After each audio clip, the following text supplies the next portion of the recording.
Hi, welcome to Tungsten Tales in association with BetVictor at the World Matchplay. The conclusion of the second round matches.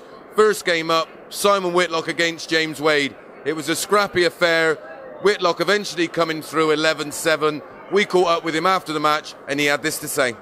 It was a bit scrappy. I started fantastic and just started to miss a few doubles, and then, the more you miss, it's easier to miss again. So, yeah, just a few loose darts here and there, but I'm glad I won in the end the way I did, because it was getting tougher and tougher as the game went on.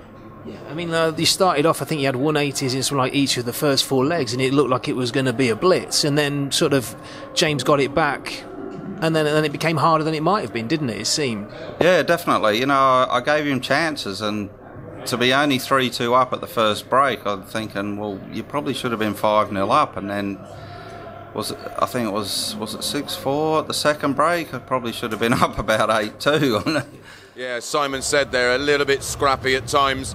Mensur Suljovic has just played. He's got over the line against Ian White. Nip and tuck affair. It was 11-8 in the end, and a very relieved Mensur Suljovic spoke to us after the match. It was a good game, but it was hard work, and when Ian White had won, then it was nothing. Mensur got off to a good start, and then Ian White gets it back to 9-8. How was Mensur feeling then? I mean, there were some big legs at the end. I mean, and he was under a lot of pressure, but he held himself together. How did he feel when Ian White was coming back at him? Because it was a game he was in control most of the way through. Yeah, when it was 3-0 and 7-3, kept on thinking about last night and how the results were coming back from players that were behind, and it gave him a little bit more pressure to get over the line.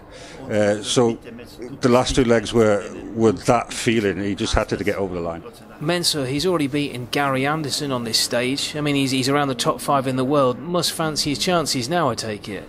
He always thinks that what he brings to the stage at the moment isn't good enough to win this tournament. But there's so many good players here. He needs to raise his game a little bit to make that happen. Mensur Suljovic there, and typically confident. This is a guy that has won the Champions League, a Euro Tour, and most recently a World Series event. He will take on our surprise winner from the next match, Darren Webster, who just completed an incredible victory over Rob Cross. Rob Cross scored well, just couldn't finish his dinner, missed so many doubles, and Darren Webster was there every time to make him pay, and he will face Mensur Suljovic in that quarter-final. A second consecutive quarter-final for Darren Webster. He spoke to us after his match. Yeah, definitely. Yeah, I'm over the moon beating Rob. I mean, that was a scrap game to start with. I missed a few doubles. I could have been 5-1 up, and obviously Rob's pulled it back to 5-5. But in the break, I thought to myself, he's not playing that well. Come on, if you can just kick in how you're practicing, you got a shout. And that's what I did. Yeah, he did. There were times where I think you missed chances. You could have been 6-3 up, and he got it back to 5-5, and you wondered, but you held yourself together really well, didn't you? Yeah, definitely. That's what I've been trying to teach myself to do. Just take breaths and don't worry about it. What happened, so I can try and concentrate on my full potential of my game. Like I said, the first half I missed a few doubles, he capitalised. Second half he missed a few doubles, I capitalised.